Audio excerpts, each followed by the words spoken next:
Hi, and welcome to Detours, Understanding Acquired Brain Injury. And today I want to talk to you about alexithymia and problems with empathy. A lot of people with traumatic brain injury have trouble with both recognizing their own emotions as well as empathizing with other people. Obviously, problems with recognizing your own emotions and problems with empathy towards others impacts just about every sphere of life. If you have problems empathizing with family members or caregivers, you may find yourself alone very quickly. And problems empathizing or recognizing your own feelings, may put you in a position of where you're unemployable because companies have certain expectations. And ultimately, if you wish to have any kind of a life outside of, say, nursing home or just an incredibly lonely one, research has showed that empathy is probably the key that makes the difference between being able to continue to grow and develop or being permanently stagnated. So let's talk about what goes on with regards to why people are affected with traumatic brain injury, why they lose that sense of empathy, and what actually can be done. Because there are things that can be done to help, and there are things that family and survivors can do to help improve this.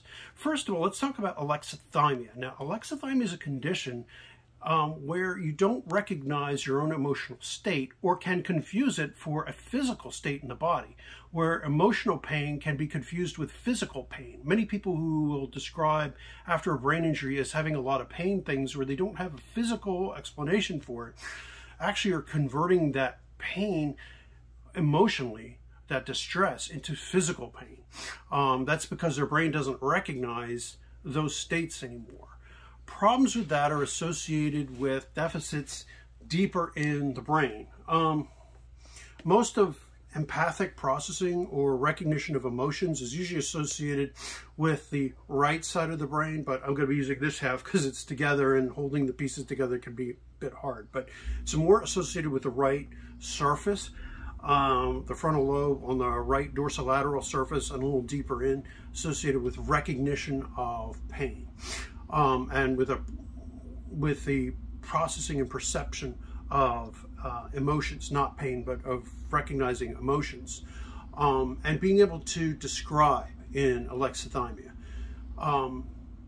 There's also problems with the deeper cortical bundles, the white matter tracts, and you've heard me say over and over about disruption of white matter tracts can be associated with problems with connections between the language areas, which are back here, and those perceptual areas towards the front, more in these areas, and towards the front, the dorsolateral right areas, and perception of emotional states. And if you don't have the right words to describe, if you can't find it, it's very similar to the alexithymia you see in autism. And so that's the alexithymia side of it. Now, the lack of empathy is, there are three types of empathy. There is emotional empathy, where you can feel the feelings of others. If you watch a movie and you want to cry when you see it, or you laugh with the laughing characters, or you feel joy when somebody that you know is happy. That is emotional empathy, the ability to feel what they feel. Cognitive empathy is understanding why somebody feels the way they do, is understanding why somebody might be angry about something, or why somebody might be happy about something, why somebody's happy that they graduated or got a promotion or whatever. Understanding that. And those are controlled in the medial aspects between both hemispheres here. The cognitive aspects are higher up, the association with the higher, and the emotional, the ability to feel other people's emotions, are associated down here, deeper towards the ventromedial aspect of the frontal lobe. Actually, that's, as I said, between the two, and so a bunch of white matter tracts are involved. And then there's finally compassionate empathy, which is more about behavior and acting and how one behaves.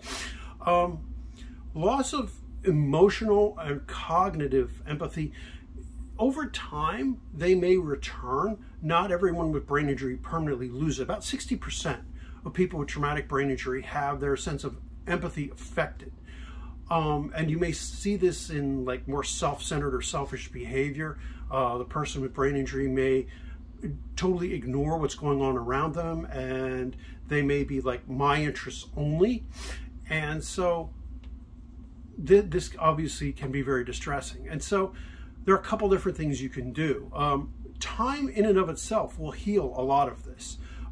So patience is important. It's not intentional. It's important to understand that they don't intend for this to be like this. So just giving them time to heal and get better with this will help. Many of these patients do recover who have problems with empathy. It does get better. But also to help, like with cognitive empathy, one of the things you could do is have a person keep a joy journal. Like have them write down things they're grateful. A gratitude journal is another way. It comes out of positive psychology. Write down things they're grateful for.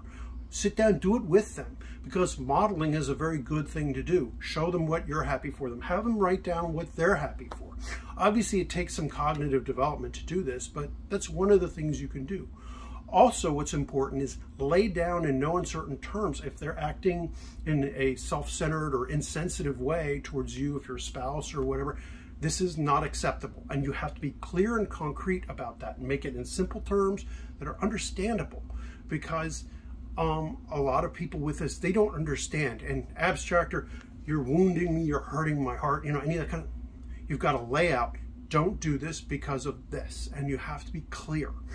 Other things you can do are teach them to show compassionate empathy, which is behaviors that are, if they see you coming in with a ton of bags, hey, come over here and help me carry them, and be directive. And if you have them practice compassionate behaviors, eventually that also begins to affect cognition and understanding, because behaviors can be taught and reinforced. Thank you very much for doing that, and a reward that would go with that is necessary. Again, a lot of these are as these skills are coming back. And as you would, forgive me for putting it this way, but like with a kid, forget the age of the person. When it comes to things like empathy and stuff, you have to start as though they're like 5 or 6. It's difficult to admit it that way, but these skills were learned a long time ago, and so they have to be retaught like that. You might, when you go to the store, if you see mom struggling with a bunch of kids, ask them, how do you think mom is feeling? To get them to turn the wheels and think about this kind of thing. Or if you are watching a movie, how do you think that character may be feeling? So ask them to be aware of emotions in other people. How do you think so-and-so felt when their dog died? Or how do you think so-and-so is feeling now that, you know, they have a new job? Or they're, you know, are they happy? Are they worrying? Ask them to identify faces and expressions. That is also something else you could do. So there are things you could do to help build up empathy. And most important of all, they're not doing it on purpose, but it is something that you can intervene by being proactive, positive, and communicating with the person and make a difference. So empathy and alexithymia, 2 things which are definitely affected by traumatic brain injury. And so hopefully you can make a difference by understanding things to do. Also, find a good psychiatrist or psychologist who can help with empathy training and teach a person to develop these skills. Thank you very much, and please like and subscribe. Click that bell icon on the videos, and hopefully you like some of the other ones too. Thank you very much. Have a good day.